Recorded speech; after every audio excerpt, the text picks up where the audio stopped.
Kita mau katakan bahwa ku kasihi kau dengan kasih Tuhan.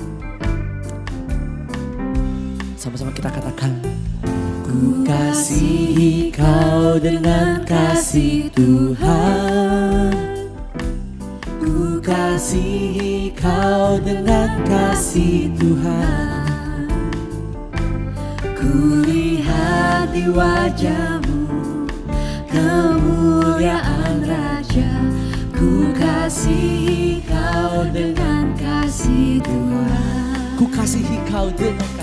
Ku kasihi kau dengan kasih Tuhan. Ku kasihi kau dengan kasih Tuhan. Ku lihat di wajahmu kemuliaan Raja. Ku kasihi kau dengan kasih Tuhan. Biarlah segala musik bermain untuk Tuhan.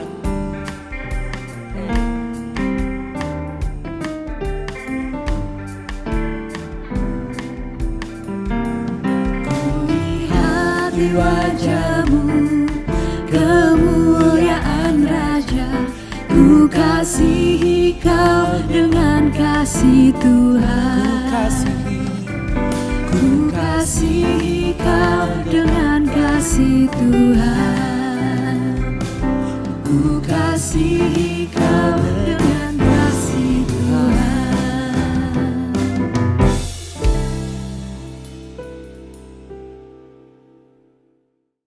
Selamat pagi Ibu, Bapak, dan Saudara yang dikasihi Tuhan. Kembali pagi hari ini kita berjumpa di persekutuan doa dan menikmati akan kasih karunia Tuhan di sepanjang kehidupan kita, terlebih hari ini. Dan kembali kita hendak bersama-sama belajar memahami akan firman Tuhan sebagian. Oleh sebab itu saya mengajak kita semua datang kepada Tuhan di dalam doa. Kita berdoa.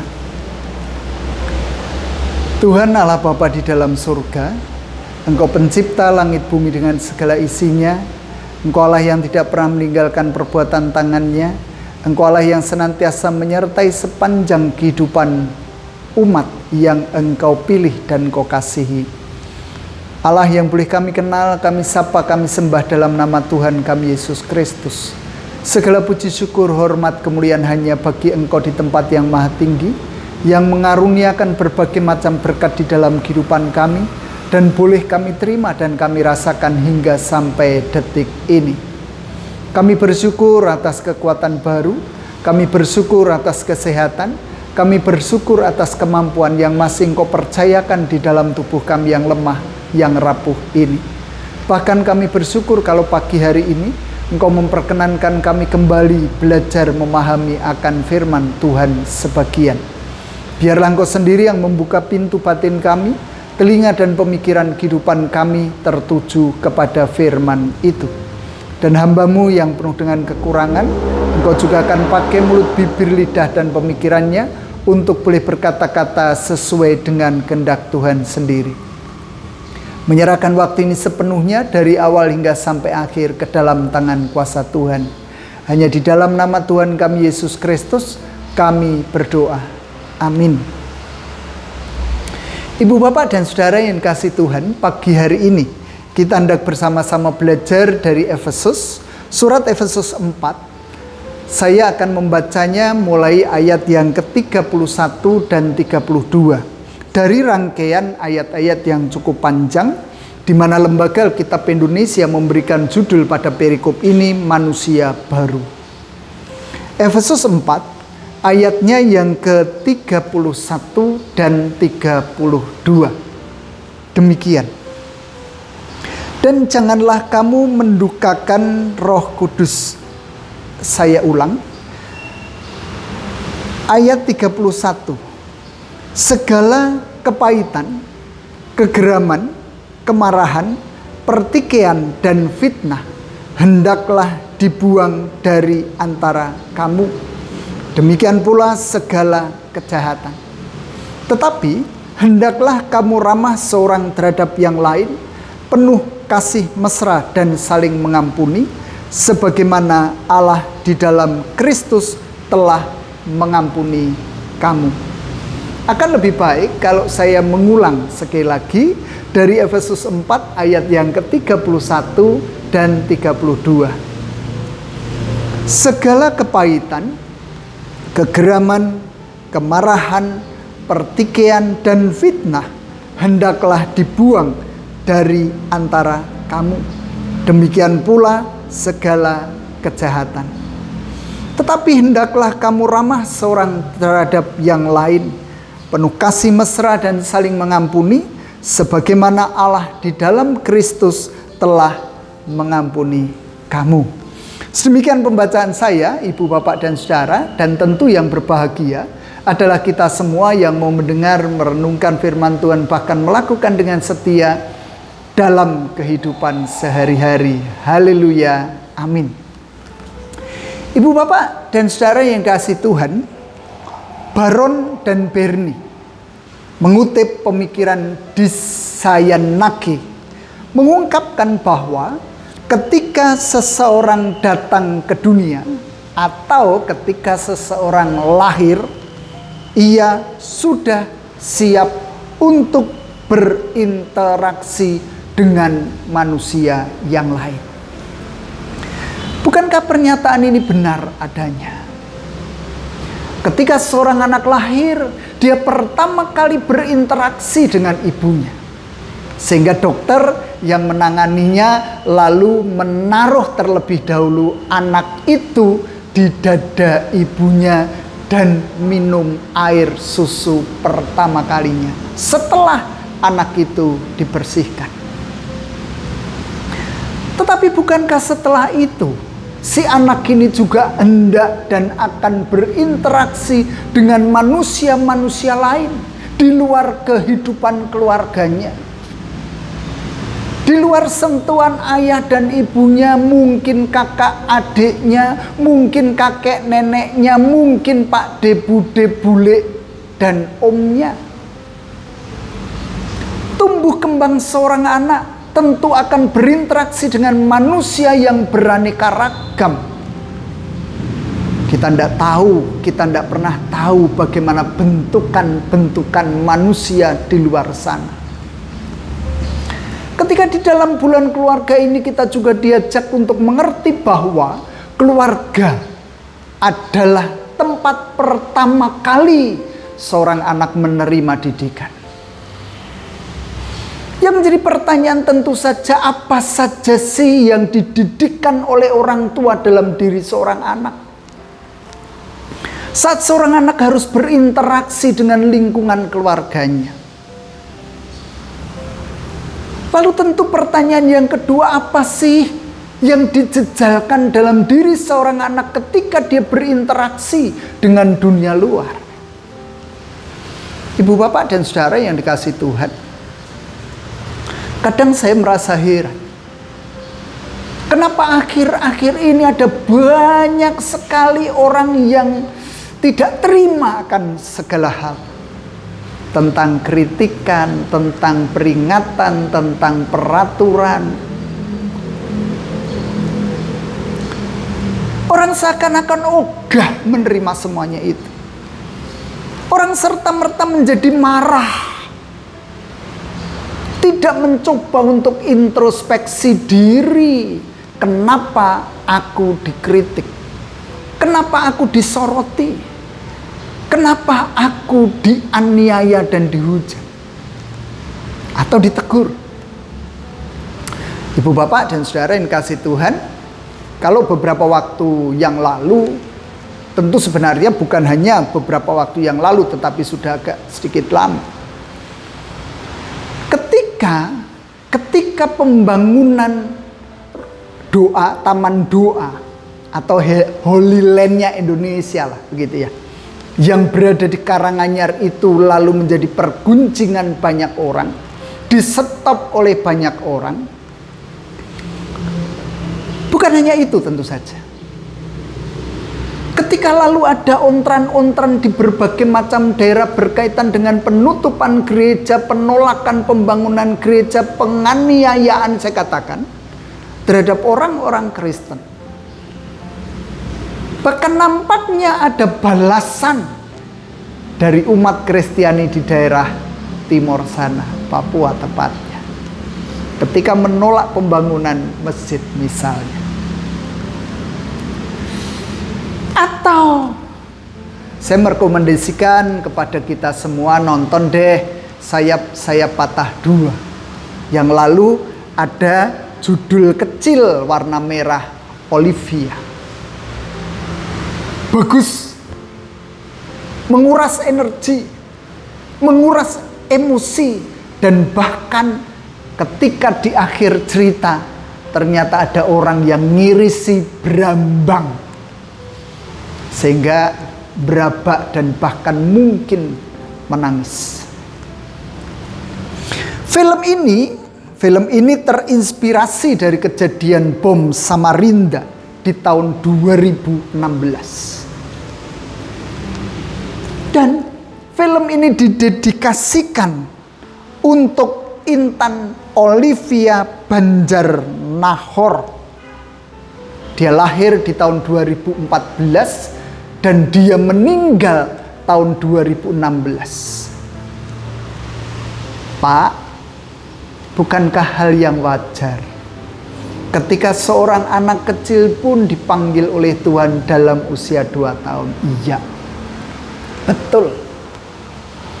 Tetapi nampaknya ketika saya melihat film ini, ternyata Olivia mengalami kematian dengan naas, mengenaskan.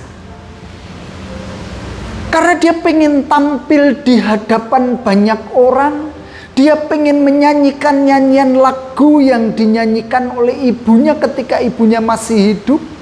Dan tentu saja sebuah kebanggaan bagi bapaknya yang seorang polisi itu, bahkan mungkin bagi gurunya, Missouri namanya. Tetapi ketika dia naik ke atas panggung untuk yang kedua kalinya, karena ketika dia naik panggung yang pertama kalinya, ternyata ada boneka yang dia kasih tertinggal di tempat duduk. Tetapi dia sudah agak sedikit tahu bahwa ada sesuatu yang mengganjal di speaker di depan dia. Speaker kontrol. Dan ternyata speaker kontrol itu dipasang bom. Dan ketika dia naik panggung, ayahnya mendapat kabar kalau tempat perhelatan itu disabotase, tidak bisa menolong. Ketika naik panggung, bapaknya teriak-teriak, Olivia turun, tetapi sudah terlambat. Bom itu meledak. Saya hanya membayangkan bagaimana seorang anak 2 tahun loh. Kenapa harus diperlakukan seperti itu? Karena ada rasa balas dendam dari seorang yang bernama Askar, yang orang tuanya bernama Pak Leong, seorang teroris terkenal, dan mati di tangan Pandu. Awal mulanya Askar ini anak yang baik. Dia menerima dengan ikhlas, tetapi nampaknya dijejali sebuah indoktrinasi oleh orang yang bernama Wabil. Balas dendam dengan dibungkus fanatisme agama. Dan orang kadang-kala berpikir bahwa ketika dia meledakkan, ada banyak orang yang mati, itu adalah anugerah Allah, sehingga bisa masuk surga dan seterusnya. Saudara-saudara yang dikasihi Tuhan, ada sesuatu yang menarik dari film ini tentu saja. Ada banyak hal yang menarik, tetapi ada hal yang cukup menarik bagi saya. Ketika Pandu, seorang polisi yang anaknya mati, walaupun matinya tidak mati di tempat di rumah sakit, membopong anaknya untuk masuk ke mobil, lalu si Askar ini mengata-ngatai Pandu. Pandu berbalik, lalu dia menancapkan pistol di dahi si Askar.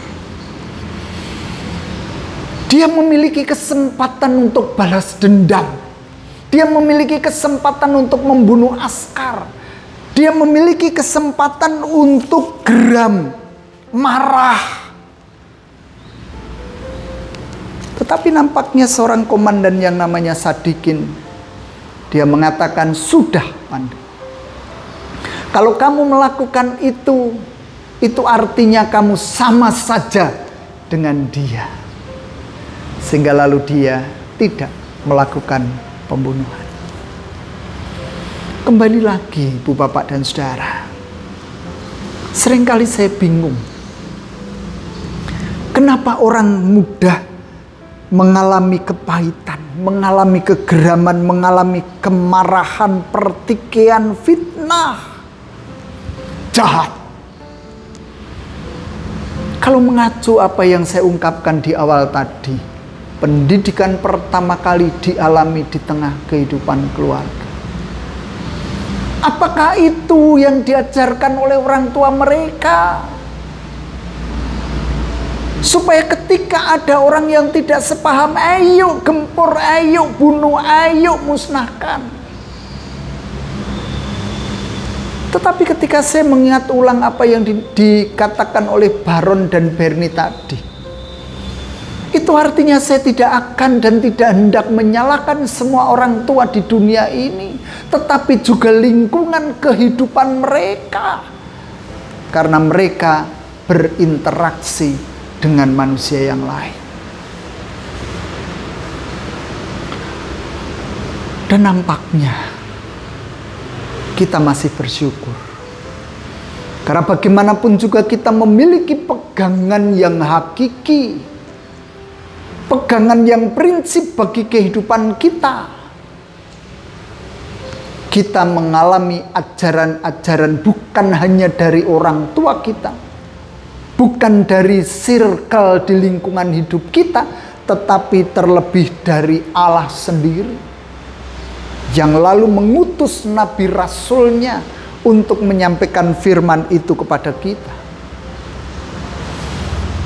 Sehingga ketika ada firman yang mengatakan segala kepahitan, kegeraman, kemarahan, pertikaian, dan fitnah hendaklah dibuang dari antara kamu, demikian pula kejahatan, kita tahu itu. Dan kita mengingat apa yang diungkapkan oleh Komandan Sadikin kepada Pandu. Kalau kamu melakukan hal yang sama, apa artinya kamu dengan orang-orang itu? Tidak ada bedanya sama sekali. Bahkan di ayat yang ke-32, tetapi hendaklah kamu ramah seorang terhadap yang lain, penuh kasih mesra dan saling mengampuni. Karena nampaknya Tuhan Yesus terlebih dahulu mengampuni kita, ketimbang kita mengampuni orang lain dulu. Dan inilah yang menjadi pegangan bagi kehidupan kita. Bahkan di dalam tradisi kita GKJ, bukankah kita selalu diajarkan dengan puji-pujian, bukan hanya firman. Endai seduluran. Yesus sayang semua. Dari segala bangsa, dari segala suku, dari segala perbedaan yang ada. Dan hendaklah itulah yang menyatu dalam diri kita, yang menjadi hidup kita. Kehidupan Yesus yang ada di dalam diri kita. Sehingga ketika kita menerima firman ini, baiklah kita merenungkan kembali, lalu menyimpan dalam hati kita, lalu akhirnya mencoba untuk melakukannya. Minggu kemarin saya mengungkapkan yang namanya mengakui kesalahan, mengakui dosa, itu susah untuk dilakukan. Demikian pula menghilangkan karakter-karakter yang tidak baik dalam kehidupan kita, itu akan susah kita lakukan. Terlebih di dunia yang diwarnai dengan berbagai macam kejahatan, yang itu sudah mengakar dalam kehidupan masyarakat Indonesia. Oleh sebab itu, sudah seharusnya selayaknya kalau lalu kita mencermati ulang apa yang disampaikan oleh Rasul Paulus. Tuhan melalui Rasul Paulus kepada jemaat di Efesus, tetapi juga terhadap kita semua. mengingat tidak ada gunanya. Ketika kita berbalas dendam, bukankah balas dendam itu akan beranak pinak menjadi balas dendam yang tidak akan pernah berkesudahan? Kita harus ngekat, kita harus menyudahi, dan kita berdoa untuk mereka semua. Sehingga biarlah Tuhan sendiri akan melembutkan hati mereka untuk juga memahami apa yang Allah kehendaki bagi kehidupan isi dunia ini. Tuhan memberkati kita semua. Amin. Saat teduh untuk kita.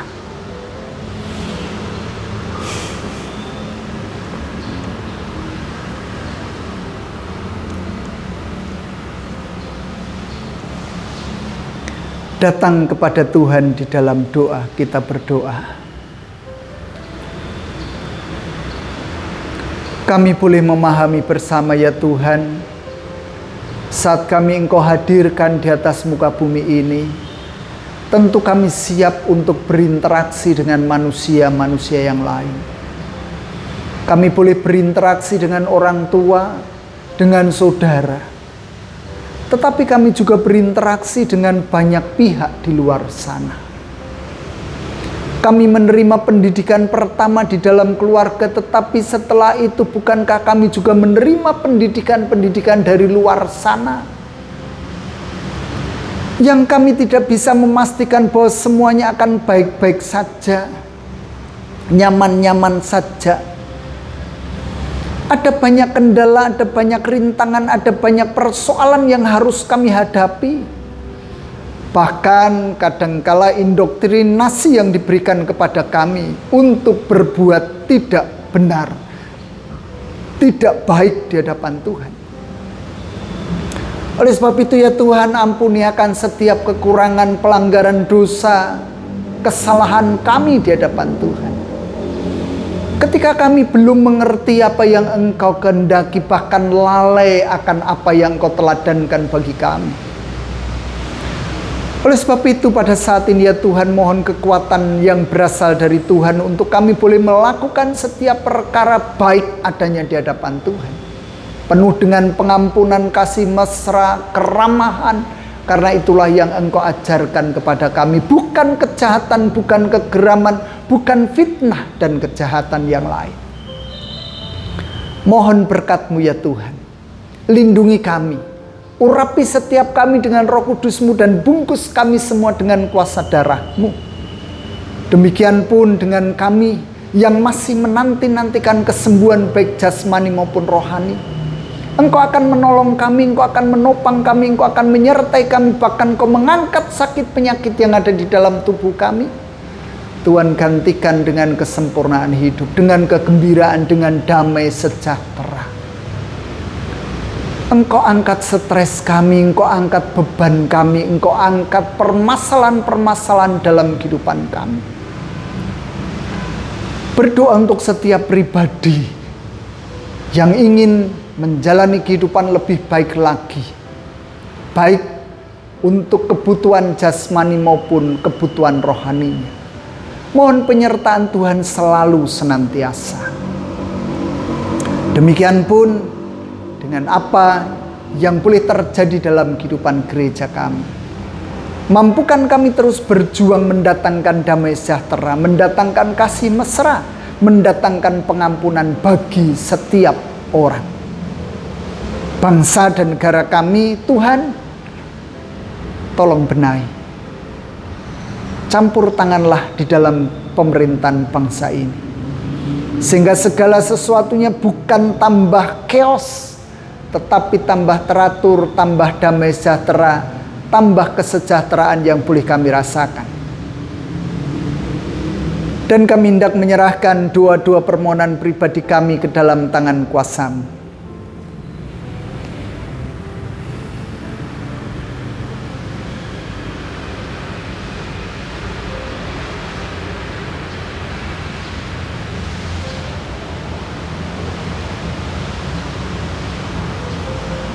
Kami hendak mengakhiri persekutuan doa ini. Kami hendak menjalani hari-hari ini ke depan dengan baik, dengan penyertaan tangan Tuhan. Ampuni ya Tuhan setiap dosa pelanggaran kesalahan kami. Dan inilah sahabat-sahabat kami yang kami naikkan demi nama Putramu yang tunggal, Tuhan kami Yesus Kristus. Amin. Demikian Ibu Bapak Saudara yang bisa kita lakukan bersama pada pagi hari ini.